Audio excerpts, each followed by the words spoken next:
Cycle গাড়ি পুজো দিয়ে ready হয়ে নিলাম। ছেলে মেয়ে সকালেই কলেজে চলে গেছে, ওদের কলেজে বিশ্বকর্মা পুজো আছে, ওখানে চলে গেছে ওরা।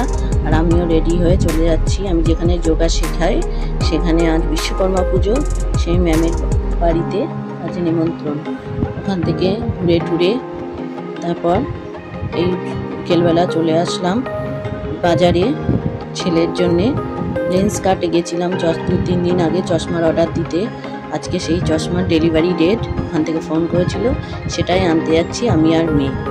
কারণ লেন্স কাটে অফার ছিল বাই 1 get 1, তাই ছেলের একটা চশমা তো সেদিন ছেলে মাপ মতো অর্ডার দিয়েই এসেছিলো। আজকে মেয়ে তার মুখের মাপ মতো সেই চশমার অর্ডার দিয়ে আসবে, তারপর সেটা আবার অন্য আর একদিন ডেলিভারি দেবে। ছেলের চশমাটা নিয়ে চলে আসলাম বাড়িতে। এই যে চশমাটা দেখো পরে। এবার রাত হয়ে গেছে, আমি এবার ওদের ডিনার দিয়ে দেবো। আজকে সারাদিন আমি রান্না করিনি, আর সকালে ম্যামের ওখান থেকেই বিরিয়ানি প্যাকেট দিয়েছিল, ওই দিয়ে আমাদের দুপুরের লাঞ্চ হয়ে গেছে। রাতে ছেলে মেয়ের বায়না ছিল আজকে চিকেন চাউমিন খাবে, ওই জন্যে বাইরে দিয়ে চিকেন চাউমিন নিয়ে আসলাম। এটাই আমাদের রাতে ডিনারে হয়ে যাবে। মেয়ে একটু পরে খাবে বললো, যে ছেলেকে ঘরে দিয়ে দিলাম, ছেলে টিভি দেখতে দেখতে খাচ্ছে। এরপর মেয়েকে দিয়ে দিলাম, সেটুকুনি করে নিচ্ছি। রান্নাঘরে ফিনিশিং যে কাজ থাকে সেগুলো করে নিলাম,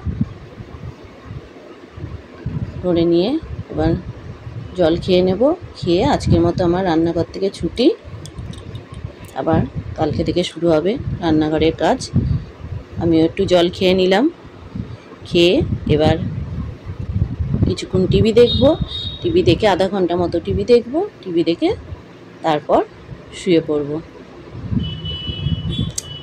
দেখো রাত্রিবেলা ব্যালকনি দিয়ে বাইরের দৃশ্যটা কত সুন্দর লাগে। ঠিক আছে বন্ধুরা, গুড নাইট। ভালো লাগলে লাইক, কমেন্ট, সাবস্ক্রাইব করুন।